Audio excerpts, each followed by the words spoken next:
Good morning, I'm Erin Risley. And I'm Hannah Livingston. It's 8:03. Join Fine Arts for a free night of art and entertainment on Thursday, May 18th from 6 to 8 for the spring semester student art exhibition. Enter through door N on McKinley Avenue. Entertainment will be provided by Carmel's Jazz Combo, and 3-Star Design Company will have a pop-up shop, so be sure to check them out. As a reminder, the bookstore will be closed for the rest of this week. Up next, we have sports with Sarah Walsh and an interview with Mr. Stith and Mrs. Polis on Corsair Care. Thanks. We'll start with the baseball team who fell to NAS, but will look to bounce back versus Marist. Varsity will be down at Marist and start at 4:30. After a win last night, the Corsair softball team will look ahead to Zion Benton tomorrow. Both track teams will have meets today, with the girls being sectionals and the boys being conference. Best of luck to both teams today. The boys volleyball team got their win streak to 5 in a row after a win versus NAS last night. Their next game will be tomorrow versus Notre Dame. The girls' lacrosse team will host today, with varsity set to start at 4:30. Up next, we have Andy Salto with a Corsair's Care interview.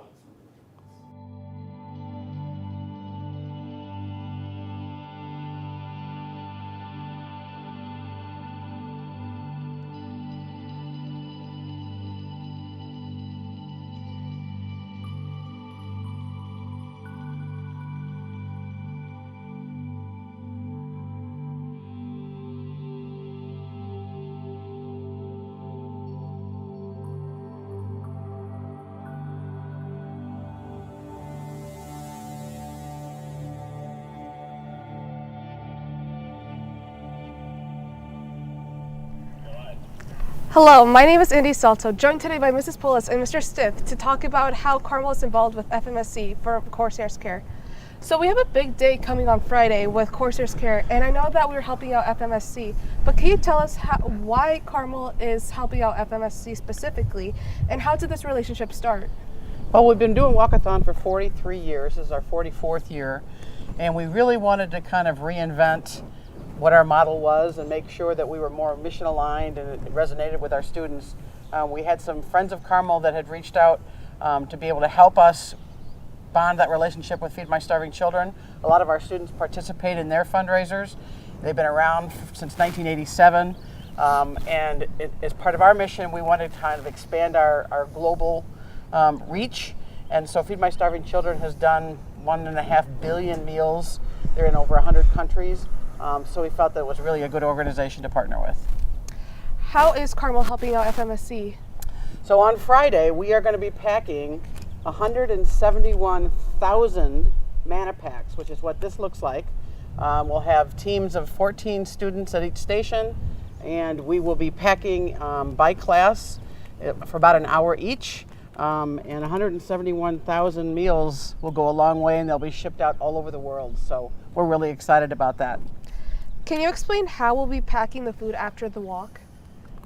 It all gets packed at individual stations, and then we actually are turning the student lounge into a warehouse. So you'll see pallet movers and stuff moving around. One of the neat things about Feed My Starving Children is that they are a faith-based nonprofit organization. So every meal that's shipped out is prayed over. So which is, again, certainly aligns with our mission here at Carmel.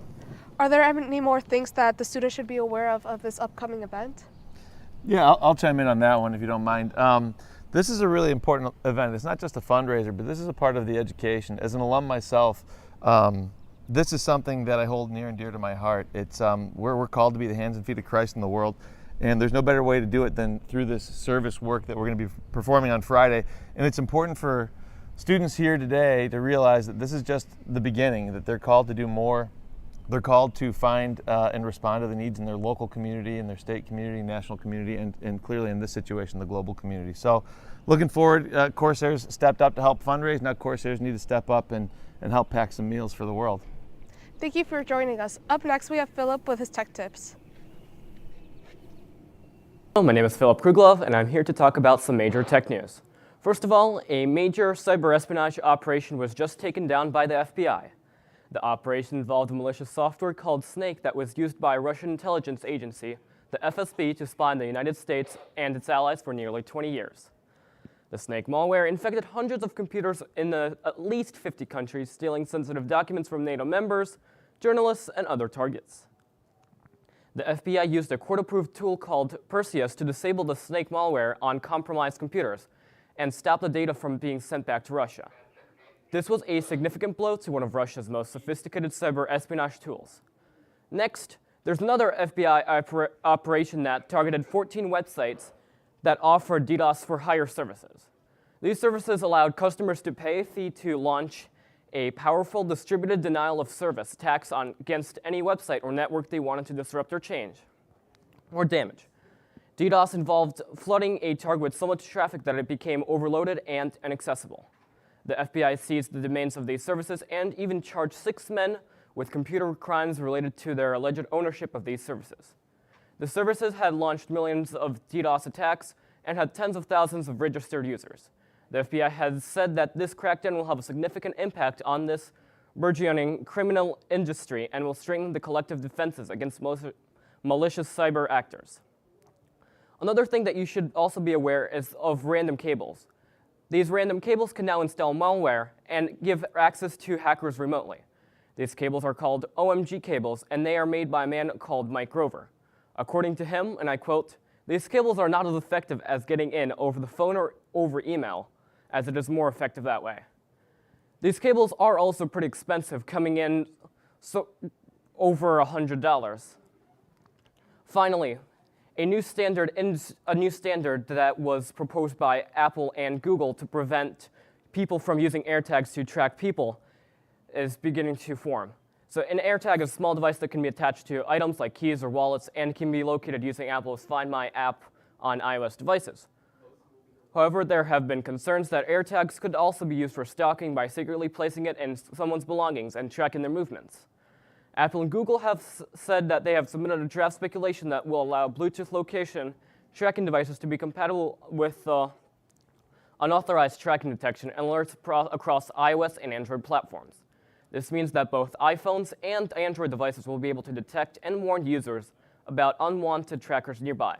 The specification also requires trackers to play a sound when separated from owner or when located by another non-owner device. Apple and Google said they plan to implement this standard by the end of 2023. This is all I have for you for this school year. Be safe online, be knowledgeable. Tech Tips coming back next year. Welcome back. Welcome back. The Spanish language Mass is today at 3:30 in the Bransford Chapel. Father Christian will celebrate Mass, and all mothers who will attend will receive a rose. Check your email for the link to sign up.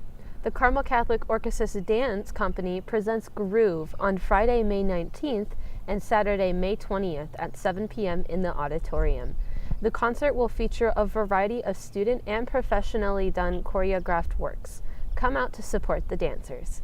And that's all we have for today. As always, I'm Erin Risley. And I'm Hannah Livingston. Have a wistful Wednesday, Carmel.